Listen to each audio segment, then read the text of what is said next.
Hello, you guys, and welcome to another episode of the Daily Dance. Yesterday, we talked about the first part of chapter 19 of Judges. The Levite and the concubine, we see them kind of having this love affair. The Levite takes in this concubine possibly as an act of love, but instead of the concubine being appreciative for what the Levite did for her, she cheats on him, goes back home. The Levite loves her so much that he chases after her, and that's where we left off the story yesterday. So let's continue on in Judges chapter 19.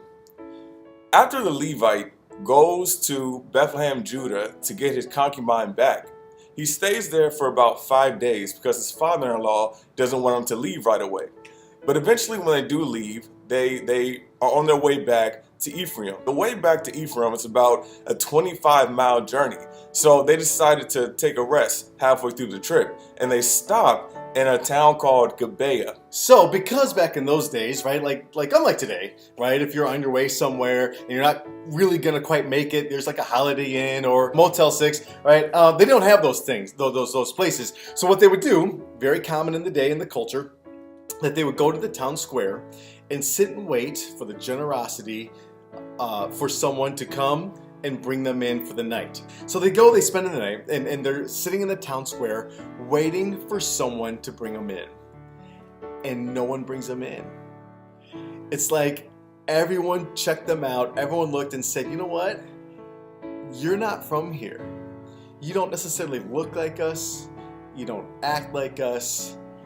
No, we don't trust you. We want you out of here. And no one brought them in. Now here's a story that took place thousands of years, and here we are thousands of years later in a totally different culture where we would never dream of doing such a thing. But let's just think about it just for a second. This same concept, looking at someone, we don't know them, they're not really a part of our home context, we don't really have a relationship with them, maybe they don't look like us, or they don't sound like us, but yet we judge them. There's kind of this us and them mentality versus an us for them mentality. How many times do people cross our paths that we could build a relationship with, that we could embrace and bring into a friendship and be there and know their story and know them, but instead we don't. We just keep them out and we push them out. So maybe this is just a story about embracing each other. And just because we don't look like someone or act like someone or we don't necessarily know them doesn't mean that we don't get to know them and know their story. So the people of Gibeah, they don't want to have anything to do with the Levite and his concubine. But finally there's an old man. There's an old man that comes from the city of Gibeah. He's actually from Ephraim, but he's living in Gibeah, and he gives them a place to stay. So the Levite and his concubine go to the old man's house. While they are at the old man's house, we see something that's kind of like a Sodom and Gomorrah like scene. There are a lot of guys from the city of Gibeah, the Benjamites, who surround the old man's house. And while they are doing this, basically they're trying to have homosexual relations with the Levite. Verse 22, it says, while they were enjoying themselves, a crowd of troublemakers from the town surrounded the house. They began beating at the door and shouting to the old man, bring out the man who is staying with you so we can have sex with him. Now, before we go any further, we have to quickly clarify. I don't want you to think that perhaps everyone in Gibeah are just like raging hormonal like homosexuals. That is not at all what's happening. This whole idea, this whole concept of bring out those strangers so we can have sex with them, we see this in other parts of the scripture, but let's just put the scriptures aside for the second. Just take a look at history. This is something that happened in history. In ancient history, this would be the ultimate form, the ultimate way to dehumanize and devalue, demoralize someone. This is like, in their head, in their culture, like the ultimate bullying scene. This has absolutely nothing to do with gratification. Nothing to do with gratification. It has everything to do with humiliation. So, while this is taking place, the old man, the owner of the house, is trying to figure out what to do. Now, a lot of times when people read this story, they think that the Levite offers up his concubine to save himself. But really, when you really look at the text, you see that's not what happened at all.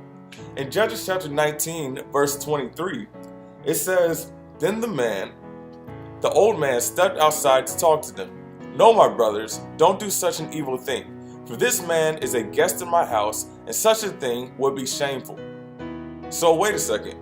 The old man steps outside of his house. The old man is having a conversation with the men who are trying to have sex with the Levite, and the Levite is totally unaware of what's going on.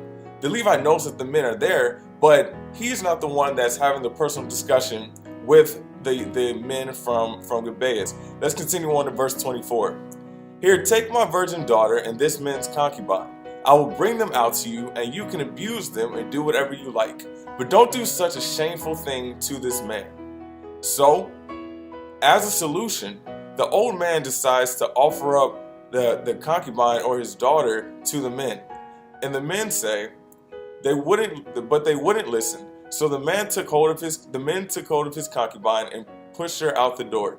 The men of the town abused her all night, taking turns raping her until morning. Finally, at dawn, they let her go. I just want to be very clear. I've been a youth pastor for 13 years, and I have known several women and boys who have experienced rape. I believe it is pure evil. So I don't want to just take this story and just sweep it aside and bring some other bigger point. No, this is an act of pure evil. And at daybreak, the woman returned to the house where her husband was staying. She collapsed at the door of the house and lay there until it was light. When her husband opened the door to leave, there lay his concubine with her hands on the threshold. In verse 28 says, "He said, 'Get up, let's go,' but there was no answer. So he put her body on his donkey and took her home." The men of that city had raped the concubine so badly that they killed her. When the Levite found her the next morning, she was dead. Now, once again, this wasn't the Levite's idea to offer up the concubine. It was the old man's. And throughout this entire story, as we talked about yesterday and we're continuing to talk about today, we see that the Levite isn't really a terrible guy. So stay tuned for episode 3 as we continue to unpack this story and try to capture the beautiful light found within this disturbing story.